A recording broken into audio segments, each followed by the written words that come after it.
Alors, le deuxième chapitre, ça s'appelle constructeur. Constructeur, c'est un petit peu une notion un petit peu simple à comprendre.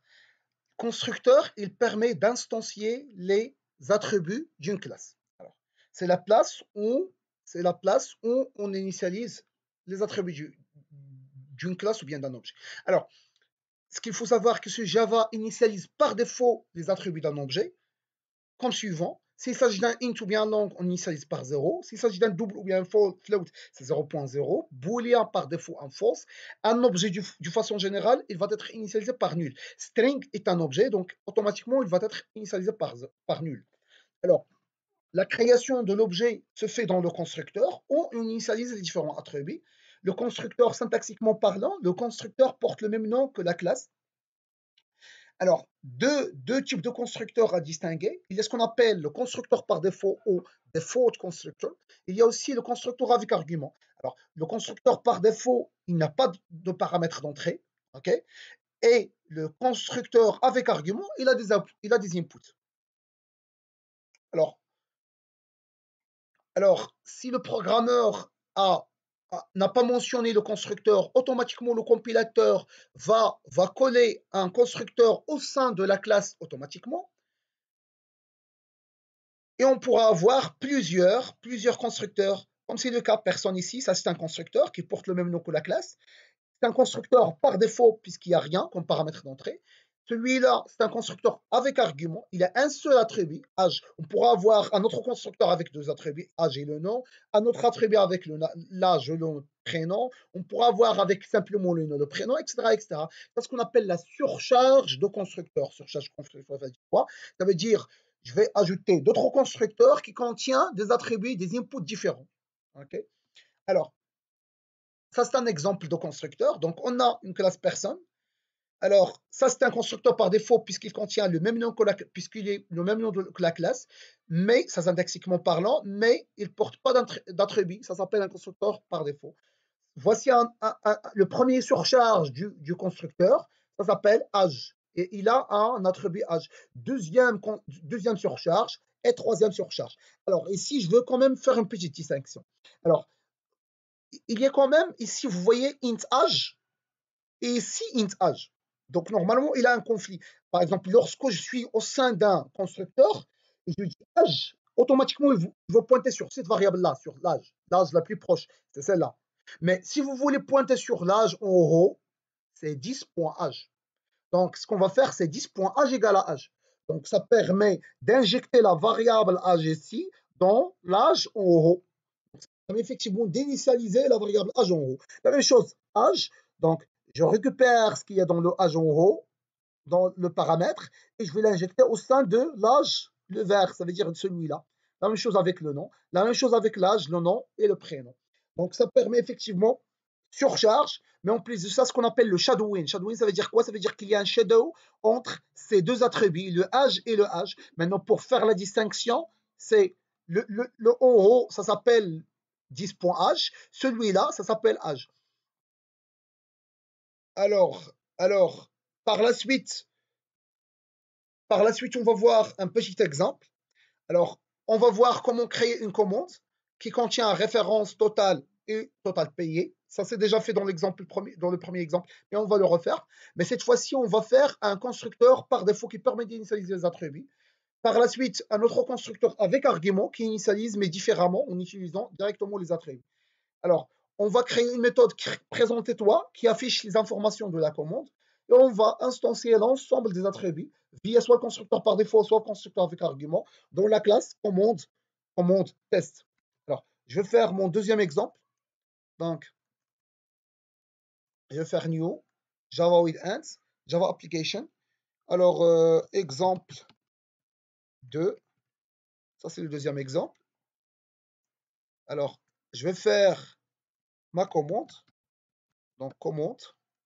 Je vais rapidement ajouter string référence et le double total et le double total payé. Ça, c'est ma classe. Alors, je vais ajouter un constructeur. Alors, c'est pas la peine d'écrire à la main. il existe déjà une manière. Alors, on va l'écrire dans un premier temps à la main. Alors, public, commande, comme paramètre, et ça. Alors, le commande, ça c'est constructeur par défaut. Automatiquement, il y aura une initialisation par défaut. Ça veut dire la référence comme étant un objet va être initialisée par nul. Le total comme étant un double avec le total payé va être initialisé à 0.0. Okay. Alors, par la suite, je vais créer un autre constructeur. Donc, public commande, j'ouvre les parenthèses. Je vais par exemple initialiser simplement le total. Alors, je vais initialiser le total. Alors, je vais modifier le total en haut, en vert. Ça veut dire 10 points total égale le total, le paramètre qui est injecté. Alors, imaginons qu'ici, il n'y a pas de conflit. Il n'y a pas double variable. Une variable qui s'appelle total et une autre variable qui s'appelle total. Il y a une seule variable totale en haut. Donc ici, soit je dis 10 points total, c'est la même chose que total. Il n'y a pas de conflit. C'est la même chose ici. Pourquoi? Parce qu'il n'y a pas de conflit. Mais par contre, ici, non. Ici, c'est un petit peu différent. Ici, il y a une variable totale et une autre totale. Donc, pour résoudre le conflit, celui-là, c'est total tout court et celui-là, c'est 10 points total. Vous voyez? Donc, je vais injecter le total au sein de 10 points total. Alors, la même chose, je peux le surcharger. Ça, c'est la première surcharge avec un constructeur avec argument.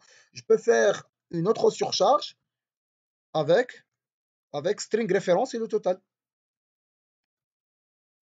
String référence, virgule, le total. String. Et la même chose, je vais faire 10 points référence égale référence. Alors, dans ce cas, le total a été initialisé via cette variable. Le total a été initialisé via cette variable. La référence a été initialisée par défaut à nul et le total payé à nul. Et si on initialise le total via le total ici, la référence, celui-là, via celui-là qui est celui-là, mais la variable totale payée a été initialisée par défaut par nul. Plutôt par 0.0. Alors, je vais faire la même chose. Donc, je vais ajouter double total payé. Et je dois ajouter 10 points total payé égale le total. Non, égale total payé.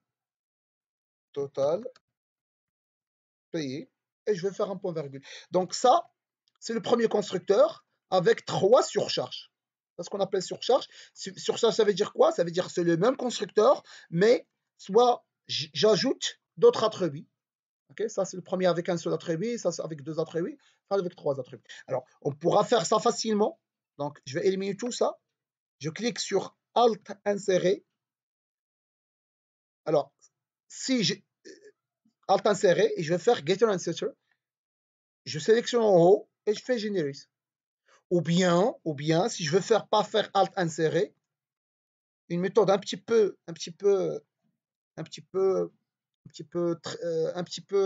moins avancée. Donc, je clique droit, je fais insert code. Vous voyez insert code, insert code, c'est alt insérer. C'est la raccourci. Et ça, on va y avoir ça. Je vais faire je vais faire plutôt. Alors, donc je clique droit, insert code. Je dois faire constructor. Je génère le premier constructeur qui contient rien. Je sélectionne aussi insert code, constructor. J'ajoute simplement la référence. Alt insérer, constructor. La référence et le total, alt inséré, constructeur, et les 3 par exemple, paramètres par exemple. Et je sauvegarde. C'est la même chose. Mais ça, en utilisant des raccourcis de NetBeans. Alors, pour les raccourcis d'Eclipse, c'est un petit peu différent. Il faut cliquer sur Alt-Shift-S. Et par la suite, j'ai Constructor. Il y a Constructor from Super Class et Constructor using parameters. Alors, constructor using superclass, c'est le constructeur par défaut. Et constructor using parameters, c'est le constructeur avec argument. Alors, par la suite, je vais créer la classe commande test où je vais instancier. Alors, PSVM. Alors, on a précisé que PSVM pour NetBeans, Eclipse, c'est main contrôle espace. Alors, je vais créer commande, donc COM contrôle espace, C1 égale à new commande. Ça, c'est le premier argument. Alors, le TP, il nous demande de faire une petite méthode qui permet d'afficher les attributs. Alors, je vais le faire. Donc, public, ça c'est la méthode, ça c'est notre première méthode qu'on va faire. Void, présente, toi. Il n'a rien comme paramètre. Il va faire un sout, stabilisation, ou bien système.println. Alors, la ref, deux points, point, référence. Soit vous faites référence, soit 10 par référence, c'est la même chose, puisqu'il n'y a pas d'ambiguïté. Total, deux points, plus, total. Et le total payé,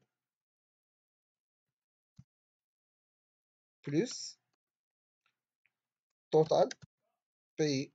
Ici, je peux accéder directement aux attributs. Ce n'est pas la peine de dire c'est un point parce que je suis déjà dans la classe. Mais une fois que je suis à l'extérieur, ça veut dire ici.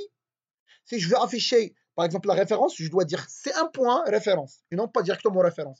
Mais une fois que je suis dans la classe, je peux accéder directement à la référence. Alors, ici, je veux faire C1 point, par exemple, total égale 200.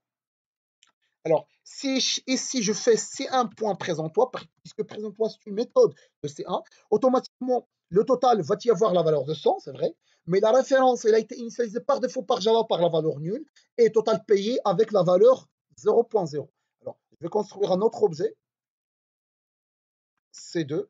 Alors, je vais faire commande C2 égale NIO contre l'espace, commande. Cette fois-ci, je vais utiliser la référence. Donc, je vais dire, par exemple, ça, c'est la commande, c'est un 2020, par exemple. Et je vais faire C2 points, le total payé, égale 300, par exemple. Alors, si je fais C3 points présente-toi, contre l'espace, alors C3 points, alors, à C2 plutôt. Alors, C2 points, présente-toi. Automatiquement, j'aurai la valeur de référence qui est égale à C1 de 22, C1 22.